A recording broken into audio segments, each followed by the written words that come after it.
You meet someone at a party. They tell you their name. You shake their hand, you smile, you talk for 10 minutes. 3 hours later, you see them across the room and you remember everything. You remember their laugh. You remember the drink they were holding. You remember exactly what their face looks like. But their name? Gone. Completely gone. And it's not just you. This happens to everyone. But why? The answer isn't that you have a bad memory.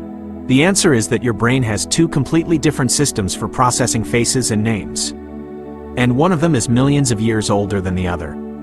Your ability to recognize faces is ancient. Before humans had language, before we had names, we had faces. And recognizing those faces meant survival. That person approaching your camp, are they from your tribe or a stranger? Is that face friendly or dangerous? Your ancestors who were good at reading faces lived. Your ancestors who couldn't tell friend from enemy didn't. So your brain built an entire region just for faces.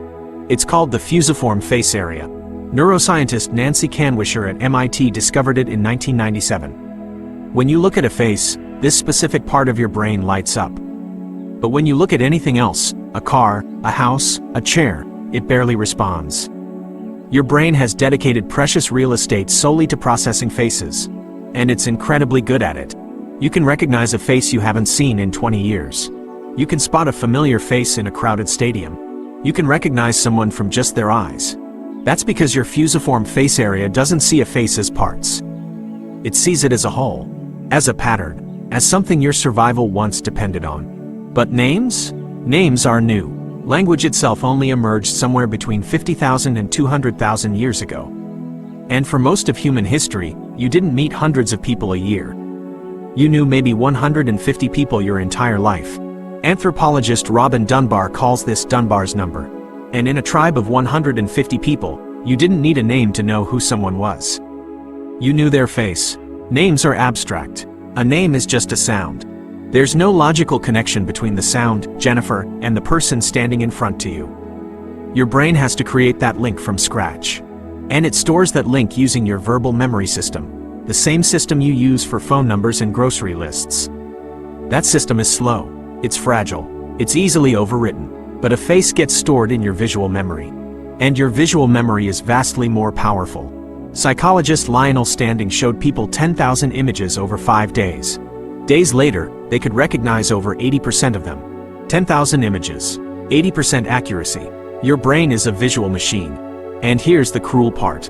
When you meet someone new, your brain is doing two things at once. It's scanning their face and locking it in within milliseconds. But it's also trying to catch their name, process it, repeat it, and store it, all while you're shaking their hand and trying not to look awkward. Your attention is split. And when attention is split, memory fails. There's another problem. Names don't come with context. When you hear a name, there's no story attached. But a face? Their face comes with everything. You see their expression when they laughed. You see the way their eyes moved. You see the room, the lighting, the people around them. All of that gets bundled into one rich memory. The name is just a word floating in space.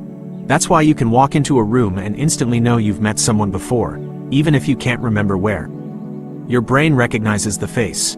But the name requires a second step, a deliberate search. And if you didn't rehearse it, if you didn't repeat it, it's just not there. So the next time you forget someone's name but remember their face perfectly, don't feel bad.